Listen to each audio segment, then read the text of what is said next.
নমস্কার, বুলবুলস রান্নাবাটিতে আপনাদের সকলকে সাদর আমন্ত্রণ। আমি আজ খুব সহজে একটা ব্যানানা কেকের রেসিপি নিয়ে এসেছি। খুব তাড়াতাড়ি, খুব চটজলদি হয়ে যাবে, আর ইনগ্রিডিয়েন্টস কিচ্ছু নেই, কেকের যা থাকে তাই, একদম প্লেন কেক। এর ভেতরে আর কিছু নেই, খালি চকলেট ফ্লেভারটা দিয়েছি। ব্যানানা কেকে চকলেট ফ্লেভার না দিলেও হয়, কিন্তু আমি দিয়েছি কেন আমার ঘরের বাচ্চারা খেতে ভালোবাসে চকলেট ফ্লেভার। তাই জন্য আমি প্রথমে 3টে কলা নিয়ে নিয়েছি। আপনারা একটু পাকা কলা, আমার কলাগুলো পাকা ছিল না, যদিও খুব যদি পেকে যায়, ঘরের যেই কলাগুলো পেকে গেছে সেই কলাগুলো নিয়ে করবেন। আমি কলাগুলোকে টুকরো টুকরো করে কেটে নেব। এবার কেটে এর ভেতরে দুধ আর একটা ডিম নেব। ডিম নিয়ে এটা আমি গ্রাইন্ডারে ঘুরিয়ে নেব। আপনারা চাইলে হাতেও করতে পারেন। এই কলাগুলোকে স্পুন দিয়ে, ফোক দিয়ে ভালো করে স্ম্যাশ করে তার ভেতরে ডিম দুধ দিয়ে ভালো করে ফেটিয়ে নিতে পারেন। আমি গ্রাইন্ডারে করে নিয়েছি, কিন্তু গ্রাইন্ডারে করতে গেলে অনেক সময় দেখবেন যে অনেক সময় কলা হয়তো ঠিক করে স্ম্যাশ হলো না বা কিছু, তখন কোনো টেনশন করবেন না, আর একবার ঘোরাবেন, হয়ে যাবে।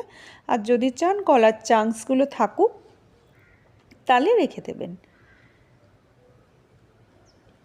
এইবার আমি এটা ভালো করে একটু ঘুরিয়ে নিয়ে গ্রাইন্ডারে, তারপরে বাকি যেই সব জিনিসগুলো আমার দরকার আছে ওগুলো আস্তে আস্তে আমি নিয়ে নেব। দেখুন আমি দুধটা ঢেলে নিচ্ছি। 1 কাপ দুধ নিয়েছি। দুধটা 200 ml 1 কাপ, কিন্তু আমার কাপের মাপটা একটু আলাদা থাকে, আমার 220 ml হচ্ছে। এর ভেতরে আমি একটা ডিম নিয়ে নিলাম, তারপরে এগুলো ভালো করে ফেটিয়ে নেব। এই কেকটা কিন্তু খুব সহজে, আপনারা যদি মাইক্রোওভেনে বানান, খুব সহজে তাড়াতাড়ি 180 ডিগ্রি সেন্টিগ্রেডে খুব তাড়াতাড়ি হয়ে যাবে। আর আমি এমনি ওয়েভেও হতে পারে, আর কিন্তু আমি এটা কড়াইতে করেছি।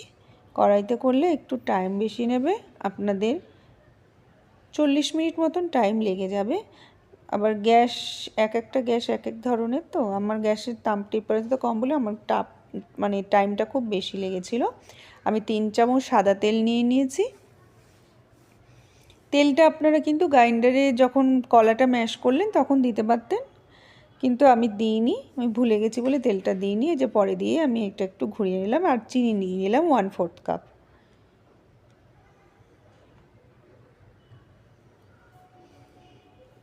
এবার চিনি দিয়ে ভালো করে ঘুরিয়ে এরপরে যেই ড্রাই ইনগ্রিডিয়েন্টসগুলো রয়েছে ওগুলো দিয়ে দেব। তার মধ্যে রয়েছে ময়দা হচ্ছে 1 কাপ, আর হচ্ছে 3 চামচ মতন কোকো পাউডার নিয়ে নেব, আর 1 টিস্পুন নিয়ে নেব বেকিং পাউডার, আর হাফ টিস্পুন নিয়ে নেব বেকিং সোডা। 3 চামচ কোকো পাউডার নিয়ে নিয়েছি। এগুলো ভালো করে চেলে একটা ভালো করে একটা ব্যাটার বানিয়ে নেব। ব্যাটারের ফ্লোটা যেমন মনে হবে যে ফ্লোটা দাঁড়াবে না, আপনারা কেকের ব্যাটার এমন করে বানাবেন যেন ড্রপ ফ্লো না হয়, পুরো একদম রিবন ফ্লো হয়, পুরো ভালো করে পড়ছে এমনি করে কেকের ব্যাটারটা বানাবেন। আবার খুব লিকুইডও বানিয়ে নেবেন না। এমনি করে আমি ব্যাটারটা বানিয়ে নিয়েছি। নিয়ে এবার কেক টিন নিয়ে নিয়েছি। কেক টিনের মধ্যে আমি আমার ব্যাটারটা ঢেলে নেব। নিয়ে আমি এদিকে 10 মিনিটের জন্য কড়াই আমি প্রিহিট করার জন্য বসিয়ে দিয়েছিলাম। এবার এটা আমার কড়াইতে আমি বসিয়ে দেব। আর এতক্ষণ যে আমার রেসিপিটা দেখছেন, যদি ভালো লাগে অবশ্য করে লাইক অ্যান্ড সাবস্ক্রাইব করে দেবেন আমার চ্যানেলটাকে। আর ফেসবুক থেকে দেখলে অবশ্য করেই আমার পেজটাকে ফলো করে দেবেন। আর আমার কড়াইটার মধ্যে আমি বসিয়ে দিলাম। কড়াইটা অনেকটাই গরম, ওখানে 10 মিনিট গরমে রেখেছিলাম, তো এবার দেখুন ওইটা বসিয়ে দিয়েছি। এটা এবার হতে থাক কিছুক্ষণ। আর এতক্ষণ যে আপনারা আমার সাথে দেখলেন তার জন্য অনেক অনেক ধন্যবাদ। এবার কিছুক্ষণ, প্রায় 30 মিনিট 35 মিনিট পর আমি দেখলাম হয়নি, কেন আমার গ্যাস যদি আমি স্লো করি না, এমন করে হয় যেহেতু আপনার সারাদিন লেগে যেতে পারে। আমার প্রায় 45-50 মিনিটের মতন লেগে গেছিলো। দেখুন হয়ে গেছে সুন্দরভাবে। আর একদম মানে স্পঞ্জি হয়েছিল, ভীষণ সফট হয়েছিল। এর মধ্যে আপনারা একটু সিনামন পাউডার দিলেও, ব্যানানা কেকে না সিনামন পাউডারের গন্ধটা খুব সুন্দর লাগে।